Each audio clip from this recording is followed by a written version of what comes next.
welcome to a Facebook Live presentation on making your own wreaths and ropings from your landscape materials. My name is Dennis Patton. I'm a horticulture engineer at Johnson County Extension. You know, I do not consider myself a crafty person. I consider myself a gardener and a person who likes to utilize things from my garden. And I was taught how to make my own holiday wreaths and ropings years ago, and it's kind of become a family tradition at my home that we have a wreath every year. And then also we do containers for our front porch out of our landscape materials. So the purpose of this class today, this session, is to show you how simple it is for you to have your own creation adorning your front door, your house for the holiday season.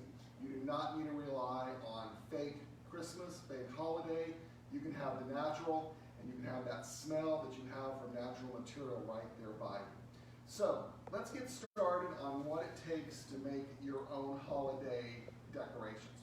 Like I said, first of all, you do not need to be a crafty person. This is relatively simple. What probably gets more a little bit is the decoration, the adorning the wreath, because that's where it does get your own personal taste, what you want it to look like, the color scheme, those type of things.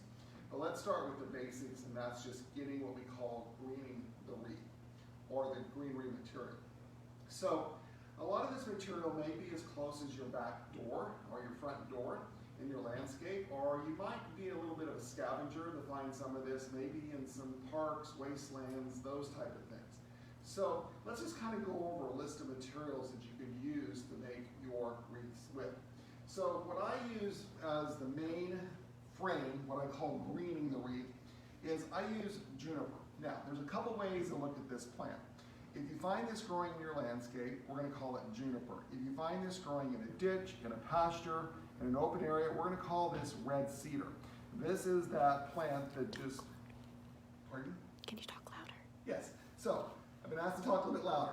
So, this is the plant that we see growing in the ditches, like I said. Juniper, red cedar, it's all one and the same. And so what you're going to need to green the wreath, and I don't really get too hung up on this, is probably branches, probably anywhere from 6 inches to a foot long, cut into small sections, because what we're going to do is we're going to attach or tie these onto the wreath frame. So to me, that's one of the simplest ways. And if you want to pan over here real quick, you can kind of see how that juniper then kind of makes that frame of the wreath itself, what I call the greening. It covers up the mechanism. So that to me is the easiest. Now let's look at some other plant materials that may be in your backyard that you can use. So let's just kind of go over a list of different things here. So one we have is what's called the golden mops canacypris. This is really nice because it brings in that gold color and brightens up the wreath. Yellow is always a color that kind of jumps out and gets you. Another great plant that you can use either to green the wreath or just to decorate the wreath is arborvitae. So this gives another nice dark green color. It's got a different texture, it's got a different way it lays, flows, but arborvitae also works well. And also yew. You know, most people have yews in their landscape. Now one of the things I probably should mention, if you notice, I'm using branches that are long. And so if you shear your plants really tight, you're not going to get what you need to make your greenery. So you really probably need to look at keeping these plants more in what I call the natural state, where they have the branches that are creating a bough effect, not that tight sheared effect. So let's move on here. Blue spruce. Here again, blue is a great color to add another dimension to the wreath itself or the framing. So blue spruce works great, as well as many of the different greened spruces. So this is a branch off of a variety of Norway spruce that gives you, here again, a little bit different texture, color to the wreath. Boxwood is another plant that a lot of people have in the landscape. Here again, if you shear it, you're not going to get these branches that you can then tuck into the wreath to add that dimension. And one of the favorite plants that I like to use for accenting the wreath is evergreen magnolia, or what we call, in this variety, is Brackman's brown beauty magnolia that has this really nice brown undertone. But what I like about it is it has this really nice shimmer to it to really set off maybe some of these more muted tones. This work, dried flower heads. So here's off of Annabelle type hydrangeas. And if you want to get creative, all you need to do is make another trip to the craft store and you can spray paint these. So this one's been kind of painted a silver color, but white, red, blue, whatever color combinations you work. And so you can just spray paint these and get another dimension out of your landscape plant materials, depending here again on how you want to decorate the wreath itself. And of course, you can also go to the craft store. You don't have to have everything in your backyard. You can buy all these what they call picks at craft centers. You know, here's some little fake pine with some gold glitter on it. Here's some really glitzy pine cones. You could also get, so here again, this gets back into the fun, the creativity of it, as far as what you want your wreath to look like during the holiday season. So here again, this gets back into your own taste. And of course then most people will want to put some sort of bow on it. You can buy all sorts of pre-made bows, but you can also find anything you want at the craft store, you know, different shades, colors, ribbon, whatever here again suits your fancy, you know, in cloth or plastic. So once we've collected our supplies, then we're probably ready to start greening the wreath itself. And so what tools or equipment are you going to need? Well, let's start with some tools. You're going to need a pair of wire cutters to cut the wire. You're going to need what we call a wrapping wire, kind of a light gauge wire, somewhere around 22, 24 gauge. It can become in silver. You get the green that kind of hides better, whatever you can find. And you're going to need some pruning shears to cut your branches when you go out, and then also probably make some nips and tucks as you're greening the wreath itself. And then lastly, you're going to, well, you probably want to have some gloves, depending on you too, because some of these can be kind of prickly, so you may want to have a pair of gloves handy too. And then you have the wreath frame. You can find these at craft stores. They're just wire frames. You can also make your own just using some heavy wire and making a circle, and you can also make your own. So you don't have to have the wreath frame. This is what they call a 14-inch frame, which will make a smaller wreath, and then this one is a 24-inch wreath frame, so you know you can kind of fit what you need for your home. Smaller, or you, as I say, go big or go home, and really create a more creative display itself. I'm going to work on this large one today, just so you have a little bit better feel and might be able to see a little bit better what I'm doing. So first of all, you're going to take your wrapping wire, and you're just going to attach it to the frame. Nothing fancy, just kind of take your fingers, tie it tight, because this is what's going to hold your materials onto the wreath itself. Because then all you're really going to do is wrap, wrap, and wrap. I kind of say in the easy term, what you're going to do is tuck and wrap, tuck and wrap, tuck and wrap, because it's basically the same step over and over again repeated until you have the wreath greened itself. I work best without gloves, but do what's best for you. So then I'm going to come over here, find my greenery, and I'm just going to lay it on the wreath frame. I'm going to take the wire and this starter, I'm going to pull it pretty tight because I want to make sure I get this down on the frame, and I'm probably going to wrap it a couple of times just to hold it really tight onto the wreath itself. So you can see now it's on there. And then I'm just going to come out and just kind of keep wrapping. Now, I could be kind of careless and just kind of start tucking everything in, but I like to have a lot more free flowing to my wreath, so I'll pull out some of those pieces and I'll just keep it tight.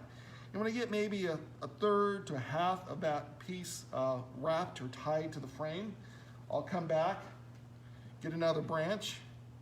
I'm going to tuck it under so I don't see that other branch, and then I'm just going to repeat. So then I'm going to pull tight again and maybe get a couple wraps to make sure that piece is well secured to the frame, okay?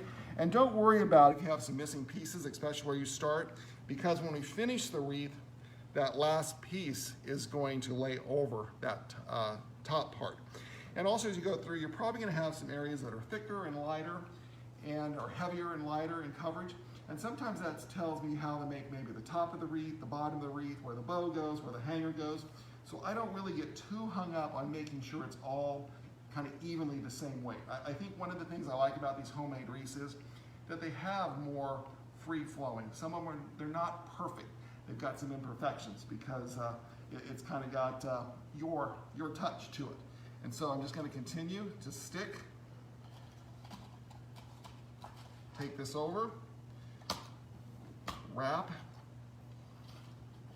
Pull out some of these here again so I get more effect, more 3D effect to the wreath. And I'm just going to keep repeating this over. Like I said, don't worry if you don't necessarily get that covered. And it's always better to collect more greens than you want because each piece is going to be a little bit different in kind of weight and thickness. So here I see I need to fill a little bit in. So I'm going to go for a green that's a little bit thicker. I'm going to tuck it under. And you see how now that covered that up. And here again, I want more free flowing, so I'm going to pull these little shoots back. And here again, tuck and wrap, tuck and wrap. And it doesn't have to be exact. You know, it could be half, it could be 3/4. You know, it's just whatever feels right to kind of hold it on. And here again, I'm going to just keep tucking and wrapping. I'm going to pull up, so here again I get more depth to that wreath. And sometimes you wrap once, sometimes you wrap a couple times. You know, it really all depends on the green itself. When it comes to the juniper, sometimes you'll find them with the blueberries on them, which adds another dimension. This one I found did not have any of the berries, so I'm gonna just have all the green on it. But like I said, occasionally you will find that it does have berries. Here again, all pieces are different. This is what I was able to get out of my family farm in south central Kansas, where down there, red cedars, junipers are considered a weed in the pastures. So it was easy to go in and clip all the branches I needed to make the various wreaths. Sometimes they may just be a little too thick, so you can take your pruning shears, cut some off, you know, change as you go. Here again, you start picking up the different colors. Some of this browner discoloration, some people may not like that. To me, I think it adds more depth of color to the wreath itself. The other question we'll get a lot of times on this is, do we need to do anything to prevent these from drying out? And I think the question really comes more about where are you going to put the wreath. If this is outside, if you put this up, you know, Thanksgiving through the Christmas season, it's going to stay just fine by itself. But if you want to treat it with what they call an anodesiccant, you can buy those at craft stores, garden centers, and basically it's a spray-on product that decreases its drying out. You can certainly do that itself. You do not need to spritz it with water, anything along those lines. One word of caution: if you put these indoors, you may bring some critters inside with you, so you might want to be a little cautious at that. These samples I cut here, I noticed were alive with ladybugs, and that's how ladybugs tend to overwinter, is in branches and things where they're a little bit protected. This one's a little bit longer, you know, I might want to cut that down, but you know, here again, I'm a pretty flexible person, so I'm going to go ahead and shove that guy in there and hope that I can get it covered up a little bit, and maybe leave that out, and maybe find one that I can then shove back in there next time and just kind of play with it a little bit. There we go. See how I covered that up? Like I said, it's nothing that difficult. And here you see in a few minutes, I've pretty much gone around this wreath. Another thing on some of the junipers, you might want to be careful. You see a lot of brown in this. That is the pollen from the juniper. If you bring that indoors, that could potentially open up and release some pollen. Outdoors, I wouldn't worry about it. Also, you have some smaller branches. You want a thicker. You can put a couple together like this. Here again, tuck it under so you don't see the mechanism, and wrap. And wrap. And then when you're done, I like to leave maybe a foot or two of the wire. Cut that off. Because then what I'm going to do is maybe do another wrap, pulling it tight. And then I'll try to get that through there. I'm just going to wrap it through the frame You know, as a farm boy, you know, you always tied off your baling wire and things like that. That's kind of the same thing here I'm doing, is just making sure that stays tight. And then you can take your wire left and you can twist that.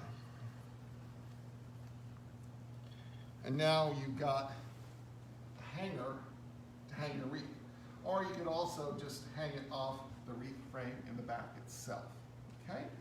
So that's kind of the simple tricks to greening the wreath. Now, we can also get creative. So I'm going to walk around here and show you what else you can do with it. You can also turn it into roping. So you see along here, I've got roping. So what I did was take one of the wires and I attached it to something solid. And then I just did the same thing. I just laid one of the greens on that wire. I took my other wire and just wrapped it around. So instead of going in a circle, I made it linear. And so you can see, if you look close, you can see where I've got it wrapped and secured. And you can see some, you know, branches here and there, but it's basically on a wire. I left it long enough, and then that's how I tied it down. So that's kind of the greenery part of it. So let's talk about maybe a little bit of decorating, which here again, that's really up to you. So let's start with this one here. So this is the small 14-inch wreath. You can see I left a lot of the branches kind of stick out to make it more free-flowing. And this is all materials you can buy at the craft store. Nothing outside the greenery is natural. So these are little fake berries, just the little gold accents and little doodads here, as I call them. And then, you know, you can tie a simple bow, or you can buy a bow itself. I really like tying bows with the wire in them, because then you can come out and kind of move them around to get the look you want. So let's move down here to this other wreath I created. And this is on the larger frame. So this time I just went with a purchased bow. Like I said, that's up to you. But then this, everything else outside of the bow is all natural materials. So as we talked about earlier, let's kind of go through what's in this one here. So this shiny is the Bracken's Brown Magnolia. These are some Norway spruce pine cones that I happened to pick up. This is that golden mops. This berry here is called Nandina berry. They're great, you know, holly berries also work, but Nandina has that nice bright color. Some people find it a little bit difficult to work with because it's not a true red, it's an orange red. But here again, that gets back in the crafty part. And then I've got some blue spruce also tucked in here for a little bit of color. So here again, this is totally up to you how you want to decorate it. Once you've got your frame green, you can do whatever you want to. You know, you can do the more traditional where things go all the way around. My personality likes this kind of heavy bottom. And like I said, that's when I get back, I'm gonna walk back over to the frame, where I pick up the frame and kind of look for, you know, what am I seeing in the frame? You know, this branch here could be, you know, that looks a little bit out of bounds, you know, but if I rotate it, turn it, you know, maybe that looks better, so this should be the top. And then, you know, you just play with it. Or if you don't like some of those branches sticking out, just get your pruning shears and you can cut them off, kind of hide the cut. And you've got a more, you know, kind of manicured look as opposed to this more wild and woolly look. Now, as far as attaching your decorations to it, here again, take your wrapping wire, and cut more than you need. Don't be chintzy with this because you don't want to be short. Cut your wrapping wire, and then you can take your branches and you turn them into these picks, basically. So what you're going to do is maybe put a couple branches together and take your wrapping wire. Make sure you get it secured through a branch or a stem so it doesn't fall apart. And then just as tight as you can twist those together and hold it. And then you can do, well, you can do a couple things. And then you can just go ahead and lay these in here, however you want to. I'm just gonna do this really quickly. And then you can take your wire and you can kind of do the same thing. Pull through, wrap, wrap. Maybe pull out here again so you don't have everything flat. kind of weave it through, wrap. And a lot of times you don't even need to tie these off because if you pull tight enough it will. But if you want to, here again, you can kind of go through, find another wire, and pull it tight, and then it's on. So that's all you have to do. Or you can also just take your branches, go back to find where you have an existing wrapping wire, which I can't even find them, which is good. Or just shove them in there. A lot of times, if you're not in a real windy situation, just working them in secures them into your wreath. So just kind of that same tucking. Here again, I'm not really decorating, I'm just showing. You know, these things, I think they're a little bit harder to work with, but same concept. You know, you can just look for, there's a wrapping wire right there. I'm gonna shove that under there. And of course, you always kind of want to hide your wires, those type of things as possible. But here again, that's where you just use your creativity.